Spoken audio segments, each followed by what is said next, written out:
Welcome to career academy. আমি তোমাদের Tanmoy sir.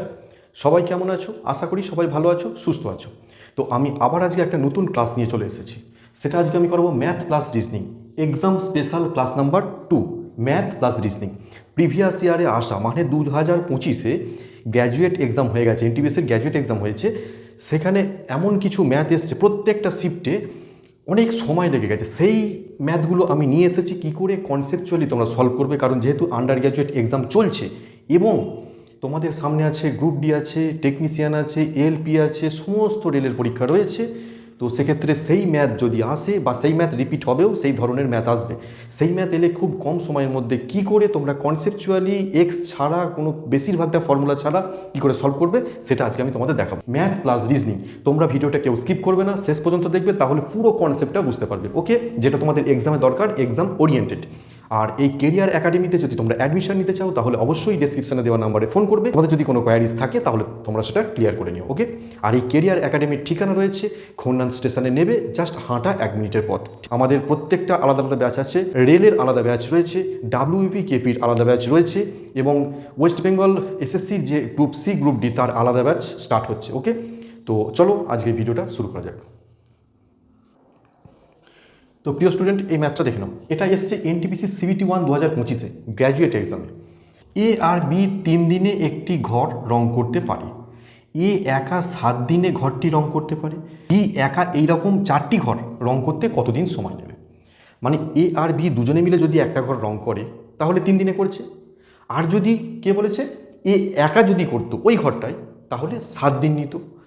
কিন্তু বলছে বি যদি এইরকম 4টি ঘর রং করে তাহলে কতদিন সময় লাগবে? তাহলে এ আর বি এখানে লিখে নাও, এ প্লাস বি কত দিনে করে এই কাজটা করছে। আর এ একা কত দিনে করে? এ একা করে 7 দিনে। তাহলে এই দুটো লসাগু নিয়ে নাও, মানে এলসিএম নিয়ে নাও। এলসিএম নিলে কি হয়? 3 আর 7-এর লসাগু 21 হয়। তাহলে এটা ধরে নাও একটা ঘর রং করার কাজের ইউনিট, ঠিক আছে? মানে এত ইউনিট কাজ করলে তবে তুমি ঘরটা রং করা কমপ্লিট করতে পারবে। এটা 21 থেকে যদি তুমি 3 ভাগ দাও তাহলে এখানে কি হয় বলো তো? 7। এই যে 7টা এলো, এই 7টা কি? এই 7টা হচ্ছে দুজনের ক্ষমতা এফিসিয়েন্সি, ঠিক আছে? কারণ তুমি একটা কাজ করতে গেলে কাজটা কি দিয়ে করো? ক্ষমতা দিয়েই তো করো। তাহলে দুজনের মিলিত ক্ষমতা হলো 7, আর এটার সঙ্গে যদি এটা ভাগ দাও তাহলে পড়ে থাকবে 3, তাই তো? তাহলে 3 কি? এর ক্ষমতা, এর একার ক্ষমতা। এ বি মিলিত ক্ষমতা হচ্ছে 7, এর একার ক্ষমতা হচ্ছে 3। তাহলে বি এর ক্ষমতা বার করতে গেলে কি করতে হয়? 7 - 3। তাহলে বি এর ক্ষমতা আমি পেয়ে গেলাম 4। এই 4 যে বি এর ক্ষমতা পেলাম, 4 কি? ইউনিট পেলাম। এটা একটা ঘর রং করার যে কাজের ইউনিট সেটা হচ্ছে 21। একটা ঘর। বি একা কটা ঘর রং করবে? 4টে। তাহলে কাজটা দিয়ে দাও 21 × 4 কত unit? Total 84 unit. Total 84 unit বা কাজটা করতে হবে বিকে। তাহলে বি এর ক্ষমতা কত? 4। তাহলে এটার সঙ্গে এটা ভাগ দিলে অ্যান্সারটা পেয়ে যাব। কারণ কি? ওয়ার্ক সমান এফিসিয়েন্সি ইন্টু টাইম। কাজ সমান ক্ষমতা গুণিতক সময়। এই যে কাজের জায়গায় কাজটা রাখো 84। ক্ষমতা কত? ক্ষমতার জায়গায় ক্ষমতা রেখে দাও 4। টাইম বের করতে হবে। তাহলে এই 4টা নিচে নেমে গেলে কি হয়? টি সমান পেয়ে গেলাম 84/4, কেটে কুটে 21, ব্যাস। তাহলে টি পেয়ে গেলাম 21 দিন। এটাই তোমাদের অ্যান্সার। দেখো অঙ্কটা কত শর্টে হয়ে গেল, যেটা তোমাদের এক্সামে দরকার, ঠিক আছে? ঠিক তোমরা এইভাবেই করবে, প্রত্যেকটা জিনিস নোট করো। ওকে, তো চলো নেক্সট অঙ্কে। তো প্রিয় স্টুডেন্ট, এই অঙ্কটা দেখো। এটাও এনটিপিসি CBT 1 2025 গ্র্যাজুয়েট লেভেলের এক্সাম, এবারে রিসেন্ট একদম। দেখো এই অঙ্ক যেগুলো করাচ্ছি সেগুলো কিন্তু বেশিরভাগটাই মোটামুটি রিপিট হবে। আর তোমাদের আন্ডার গ্র্যাজুয়েটে এবং এলপিতেও আসতে পারে, আবার গ্রুপ ডিতেও আসতে পারে। কীভাবে এক্সামে শর্টে করবে সেটা দেখে নাও। যদি এক্সের 2% সমান 24 হয় তাহলে এক্সের মান কত? আচ্ছা, এক্সের 2%, এর মানে কি? এর মানে হচ্ছে গুণ। তাহলে এক্সের 2% মানে এক্স এর 2%। এই যে এই যে 2%, পার্সেন্টের চিহ্ন উঠে গেলে কি হয়? তলায় 100 হয়ে যায়। তো এটা সমান কত বলেছে? 24। তাহলে এই 2 আর 24 কেটে দিলাম, তাহলে কত? 12। আর এটা কোনাকুনি গুণ হয়ে যায়। তাহলে এক্সের মান হলো, এই দুটো গুণ হলে হয় 1200। এটাই তোমাদের অ্যান্সার, ঠিক আছে? তার মানে অপশান নাম্বার বি। ঠিক আছে, চলো নেক্সট অঙ্কে। স্টুডেন্ট এই অঙ্কটা দেখে নাও। দেখো এটাও এসছে এনটিপিসি সিবিটি 1 2025 গ্র্যাজুয়েট এক্সামে। দেখো কতটা শর্টে করবে দেখো। এটা বলছে 11 + 5√2 ও 9 - 5√2 এর মধ্য সমানুপাত মানে কি? মধ্য সমানুপাতের ফর্মুলা কি আছে? মধ্য সমানুপাতের ফর্মুলা হচ্ছে √AB। এ বিটা কি? এ হচ্ছে প্রথমটা হচ্ছে এ আর দ্বিতীয়টা হচ্ছে বি। ব্যাস এটা আবার এখানে পুট করো, এটা এখানে পুট করে দাও। 11 + 5√2 এটা একটা, আর একটা কি এবি, বিটা কত আছে 9 - 5√2। ঠিক আছে, তাহলে এই দুটো গুণ করবো, এই দুটো গুণ করলে কী হবে, এটার সঙ্গে এইটা একবার গুণ করবে 9 × 11 = 99, আর এইটার সঙ্গে এইটা একবার গুণ করবে, তাহলে প্লাস মাইনাসে মাইনাস 5 × 11 = 55√2, আর এইটার সঙ্গে এইটা একবার গুণ করবে 5 × 9 = 45√2, আর এইটার সঙ্গে এইটা একবার গুণ করবে প্লাস মাইনাসে মাইনাস, তাহলে এটা গুণ করলে কত হয় 5 × 5 = 25 আর √2 তার 25 × 2 = 50। ব্যাস এটা।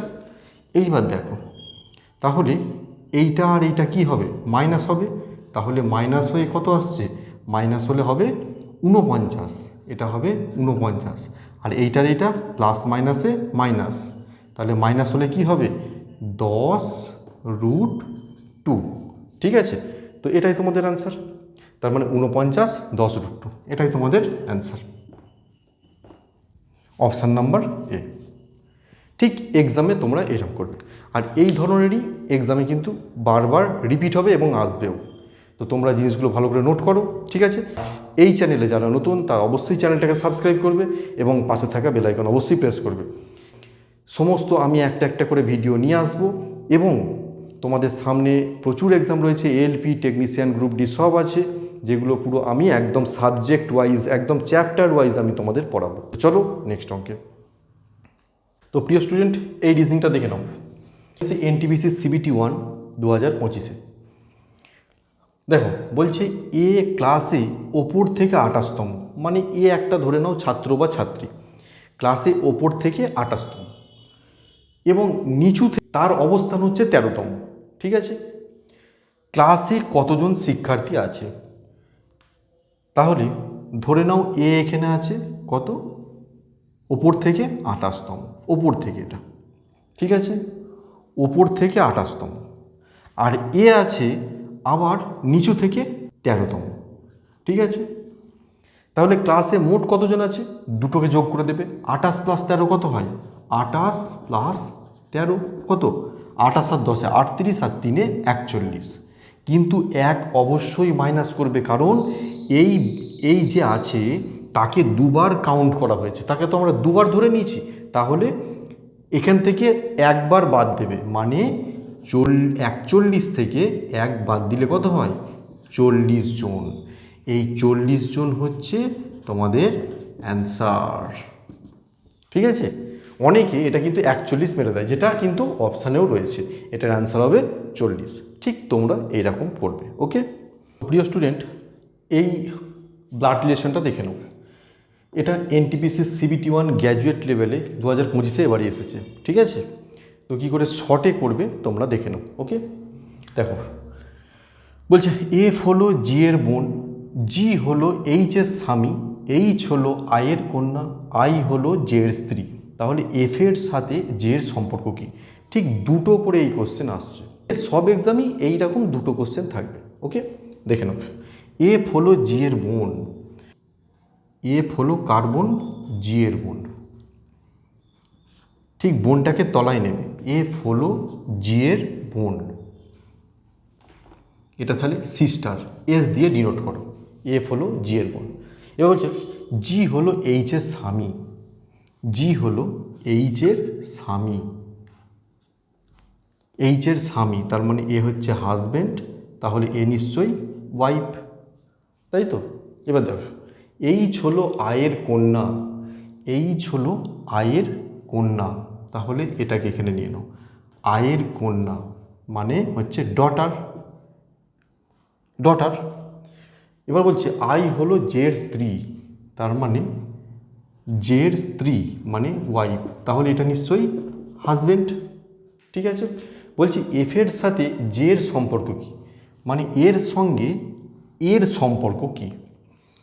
দেখো এরা যদি হাজব্যান্ড ওয়াইফ হয়, তাদের কন্যা যদি এ হয় আর এই কন্যার স্বামী হচ্ছে এ, স্বামীর বোন হচ্ছে এ, তাহলে অপশানে কি আছে, বোন হবে না, কন্যার স্বামীর মা, এর কন্যার স্বামীর মা না, নয়, কন্যার স্বামীর বোন, এই যে এর যে কন্যা, কন্যার স্বামী, স্বামীর বোন, হ্যাঁ কন্যার স্বামীর বোন, তাহলে অপশান হবে কী হবে, কন্যার স্বামী